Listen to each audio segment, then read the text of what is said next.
So moved. Second. All in favor? Aye. All right. Agenda item number 1, Perry Howard. Authorization of the mayor to execute a letter for the Tuscaloosa Housing Authority in regards to the consistency of the designated housing plan.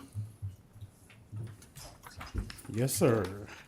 They walked in on time. I know that's right.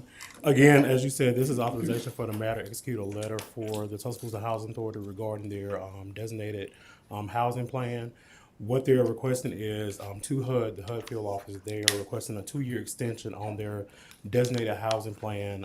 As you can see in the packet, I think it's for emphasis on 73 units. And they are located at Rosedale 3, 48 total units, and Pinecone Apartments with 25 units for a total of 73. Well, we're glad to have Mr. Chairman, Yeah, and it, Mr.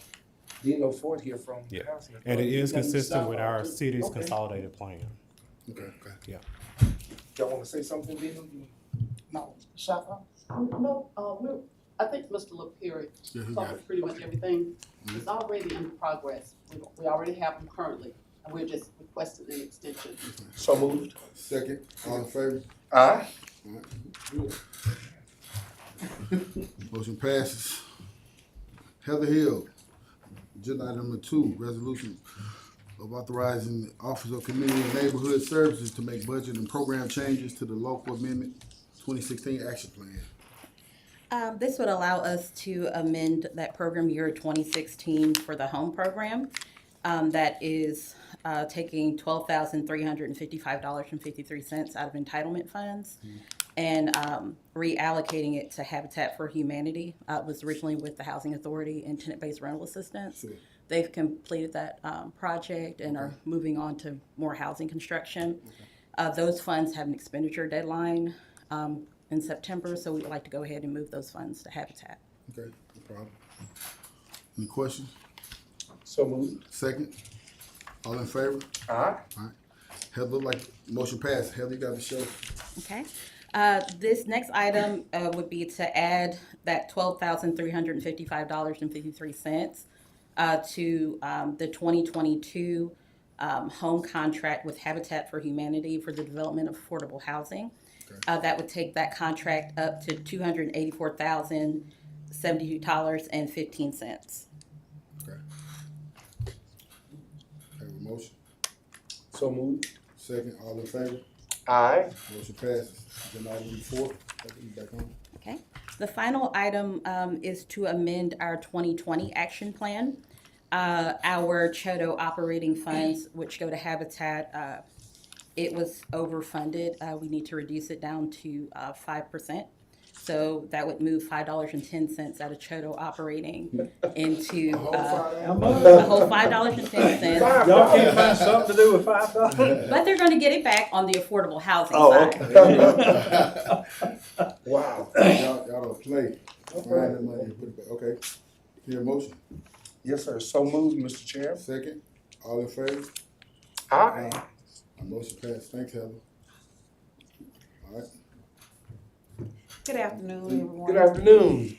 I am here Agenda item representing, number 5. All rise. We got Dr. Carrie Thompson Jackson. Go ahead, Carrie. You got the floor. I am here to represent the West Alabama Homeless Coalition. And what we want to do is start kind of coming infrequently or frequently, whichever way the federal office sees it fit, for us to come and present to the council and the mayor about what's going on with our West Alabama Homeless Coalition. So I don't want to insult your intelligence, and I'm pretty sure you've been kind of updated, but the West Alabama Homeless Coalition is a coalition of nonprofit agencies. We probably have at least 25 to 30. Some are agencies and some are churches, some are volunteers that are invested in our community. We service Tuscaloosa, Tuscaloosa County, and pretty much West Alabama, because some of the churches will go to the outlying areas and cover them. So what we have done is we are working now. We've completed our point in time, which we call our hit count. LaCammy is probably finalizing those numbers, and we'll have those for you all. I've learned more about what we do, and we just want to make sure we are kind of being the champions and the spokespersons so that the office is not actually having to speak, that we are speaking on behalf, because we're the ones that are actually supposed to be speaking and doing the day-to-day. Well, they do the day-to-day, and then we do actually the volunteer part, as in we have chairs, we have secretaries, we have a treasurer. We don't have a budget. However, we all have different services that we provide. Right. So one of the services that we provide at Temporary Emergency Services is the homeless mobile units. And so we're taking those out. So recently I have spoken with, and part of why I kind of probably got stuck doing this, we have 2 long-term missions that we want to kind of address. And one of them is pretty much above all of us, but we are concerned, is affordable housing. And when we sit at the table, and especially after the recent fire, we realize our housing stock gets dwindled. And the problem that we see on the service side is most of the individuals that are affected are paying like $500 and $600. Well, there are no more $500 and $600 homes anymore. And so what we're trying to do is get United Way of West Alabama to create a what we call a housing stock. What is available currently in certain price ranges. Sure. This would not be for middle class and the houses that we have, like 300, 400. This is when something happens. Yeah. Where are those apartments, homes, or wherever, where we can get access, or our clients can get access at that range, in which is going to be few and far between. Right. So we have right now, Nancy reported to me, 6 out of the 20 families that were displaced at Lenox placed. So that still means there's a great deal, and it's not that there are not housing stock, they're not affordable housing stock. Yeah. So what we will be trying to do at some point is try to get some of the realtors to come to some of our meetings, try to get an understanding, and I understand business side, yeah, but we also are going to have to figure out the other side, which is where do individuals, when we have a major fire, where do individuals go, or a tornado, or any disaster, where can individuals that are on a limited income afford to go? So we're trying to get with United Way to kind of figure out that piece as far as a data, something with an inventory list. It's in my head, and it kind of came out my head, and we're going to see if somebody else can sleep, eat, and breathe that one. And then the other thing is, I did speak with the probate judge last week before last, and I was supposed to send, I've been having a conversation with Mr. Howe. I would love to see, and it's truly a good above, so I'm not trying to step on anybody's toes, but above my pay grade, I have been kind of advocating that the county, since they don't apply because they're not an entitlement city, and I've learned all the language, unfortunately, Mr. Mayor, which is really funny to me that I know what I know. They don't apply for our ESG grants, our different types of grants that the city applies for. They don't have a continuum of care. And so what I would love for them to do is just sit down at the table. They have hired a young lady, I think her name is Lauren, don't quote me on that, that is a little bit of a grants expert. I think she knows a little bit about federal grants. And have a conversation, and in my head, this is only in my head, if there are funds available, have an MOU, let the city take the admin and apply. Are they eligible for the funding that comes through ADECA, that's state portion? We could apply as a county, and it's eligible. It gets a little bit more difficult when we're talking about our entitlement funds and our PJ funds, which is our home CDBG program, because we would have to do something more formal as far as a relationship, like maybe like a consortium or something like that. But he was open. I met with him, and so forgive me for overstepping. I just was trying to, after the fire, you're just trying to get people together, and just would they be willing? And he's open and receptive to it. And I said, it just makes sense that if there are dollars on the table, let the city apply, so that then you can filter down to agencies or services that can do the work. And then we can also go over to Northport, because there may be some affordable housing that is in Northport, but right now we can't. We're kind of, because this is a city. Northport, I guess, can't apply because they're not in the entitlement cities. No. No. So if the county applied, that's a whole different conversation. So, Judge Robinson said that he would extend the invitation. So I was like, I'm a bag up out of this. I'm just looking at it from one perspective. Just when something happens, we have to react quickly, and we just don't have a lot of housing stock. And so then the other thing is just seeing if there is available funds. How can we access those funds? And if the two just could sit down at the table and see the mutual benefit for the citizens, that would be wonderful. So he did take that under advisement, said that he would try to schedule something with the two, and I was supposed to follow up with an email, but obviously that didn't get done. So that is pretty much just kind of want to come and just bring some updates so that you are aware what Watch is doing, especially when we're stepping outside of our lanes. That it makes, so if something lands on your calendar as an invite, y'all are aware where we're trying to go with addressing these concerns. Because 20 is a lot. 2 or 3 at one time is hard, but it's manageable. But when you have 20 at one time, and then we've had another fire on the west end, and so every time you have a fire, you're looking at people that are somewhere around $700 or $800. That is their only financial means, and they can't afford it. Appreciate you. You Go ahead. You've given a lot to think about as it relates to affordable housing for those who are used to a certain level of housing. I guess my question would be, do you think it's feasible for us to kind of look at and assess areas that are paying that and look at the age of those buildings so that we can kind of get a grasp of the data? Because if something happens again, we'll be in the same situation. How would you go about that? Well, that's why I asked United Way to just start trying to figure out a database. Just contact some realtors and then see how far we can go. And then see where our shortcomings on receiving data is going to be. Because I'm pretty sure it's going to be a huge undertaking, but we've got to start somewhere. So we didn't want to come and say to this office, you started. Somebody has to be the owner, and I just asked United Way what they started because I didn't know where to start, who actually has something like that where in the event of and then it's not so much even a disaster, even our homeless individuals, as we try to stabilize them to get them into housing, the housing authority is already full with a waiting list. We keep saying we need to put people somewhere, but where is the somewhere when they can only afford? Right? I got some information for you for somebody who just did a studio development. Return something. So I think they got a lot of vacancies at the time because they just started right now. So I'll get with you after this. Okay, we appreciate that. And then they've got some that are, and I'll think of the name of those units, but the other issue is credit.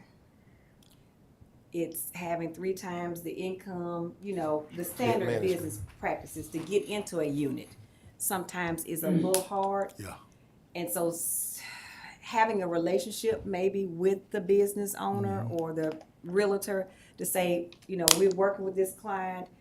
They've gone through y'all have the program where they can go through housing, kind of send them through housing counseling. Like we've got steps that we can help them to go through, but then we'll need just a little flexibility. So we were talking about like if you had a certificate, if you went through the housing counseling, you present this, and then the landlord, the apartment manager or whomever would say, okay, I will work with you with this person. But that's going to take a little bit more teeth in the game than what We have right now. we have.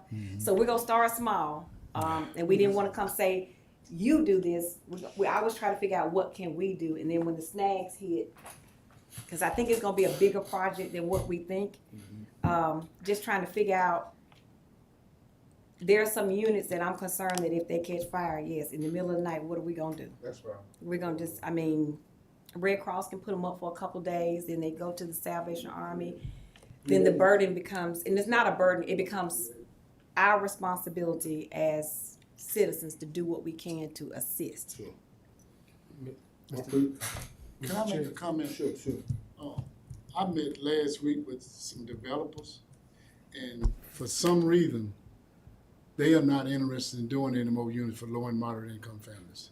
Because they figure that if I build these units, then I gotta deal with the social problem. And they don't wanna deal, they say, we're not social workers, we're developers.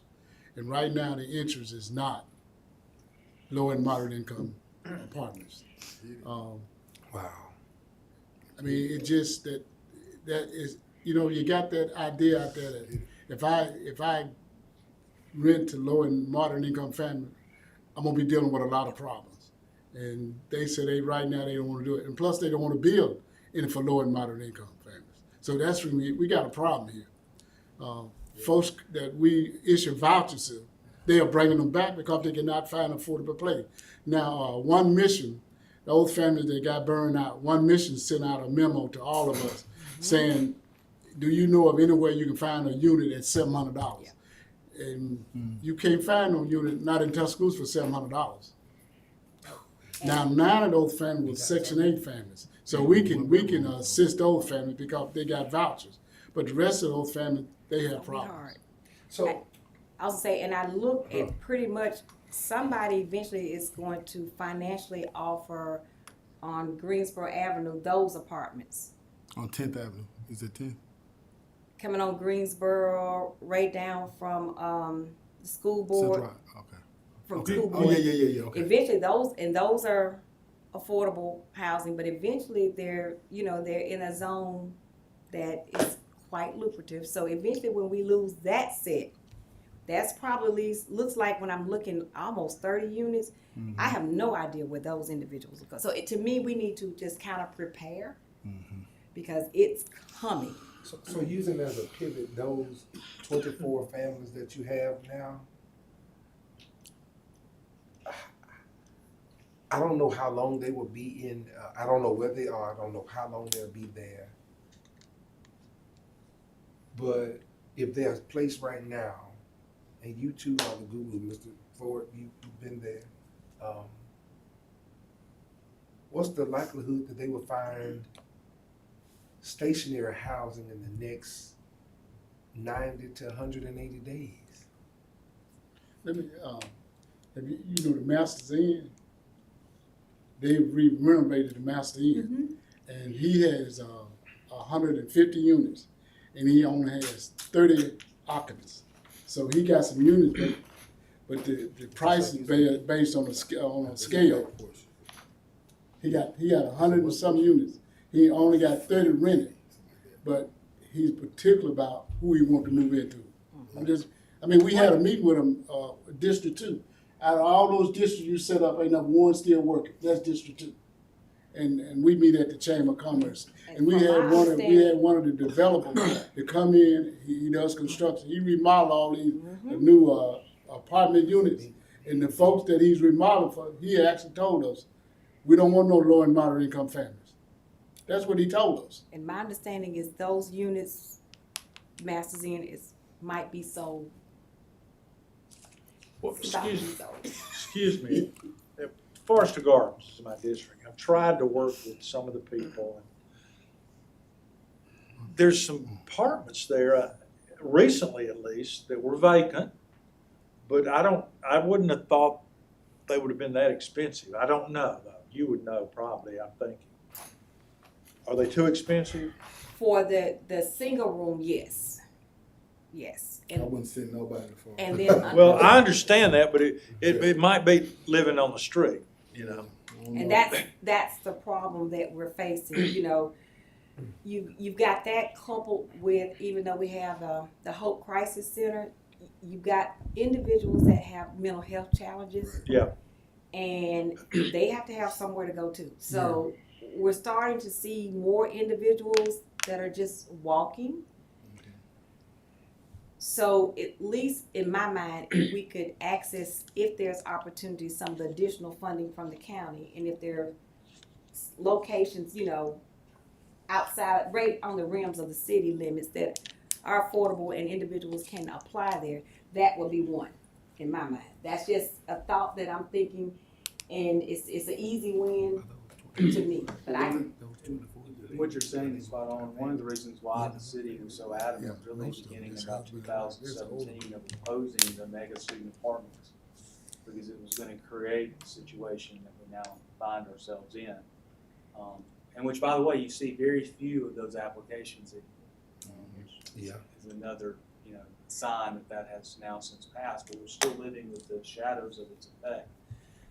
There's one apartment complex that is built under the mega, basically guidelines that actually allow 4 and 5 bedroom apartments. 4 and 5 bedroom apartments can't be easily converted into family style apartments, but in this particular complex, we're actually, well, I say we, Tuscaloosa Police Department is dealing with the issues of squatters. And so when you ask, why don't you lower the rent so that you could have possibly more of that gap that you're talking about, they won't do it because they can still make enough off of 60% occupancy Wow. Yeah, that's and it. charging a higher rate. And you're correct, and that problem's not gonna solve itself. We have no rent control under Alabama law. That power doesn't exist to the cities. And so as long as they can still profit at that even low occupancy rate, I think there's gonna be an issue. So and certainly it's always in the details, but I think we would be very open in a county-wide partnership, because there could be opportunities just beyond the political boundary of the city of Tuscaloosa. I'm gonna just follow up on the mayor's. I know I was not supposed to say anything. I'm gonna follow up on what you're saying. Mr. Ford, you're good. You're good. He made a good point. The old apartments right behind South Finest, those nice apartments, all those 4 bedrooms are empty, all of them. But they won't lower the rent, or they won't make no kind of adjustment. All of them, 1, 2, and 3 bedroom full. All the 4s are empty. So we got to change the mindset of some of these developers, some of these realtors. Get them to see that we got a shortage of housing. Some of these families need housing. Now the Master Inn, they got some. They can do a 1 month rent. You can do a 2 month, 3, 6. Only thing about it, you don't have a stove in those apartments. Oh, wow. You don't have a stove at all. So that's something. Unless you can do a microwave and put you one of them little heating ovens in there. But that's the problem. Yeah. So all the folks, like you said, all the folks are empty. Every one of them in that development empty. But like you said, they won't do it. So, Rent them to somebody. At least you have somebody rent for the price of a 2 or 3. They won't do it. So, Mr. Chairman, what I know you into real estate. What do you think we need to do? All right, nigga. Yeah, most definitely. I promise, I'll tell you. But I might say the hard thing, just like we need to change the mindset of the Your mind developer, got to change the mindset. we need to also change the mindset of the Person that's renting. tenant. Yeah. You know what I'm saying? Housing, counseling. We can't, if something happened like this going forward, then we can't remain in the same condition that we'll stay in that. So we gotta elevate. And so we gotta preach and teach that as well. You know what I mean? And this is another subject, but I appreciate everything you do at TES.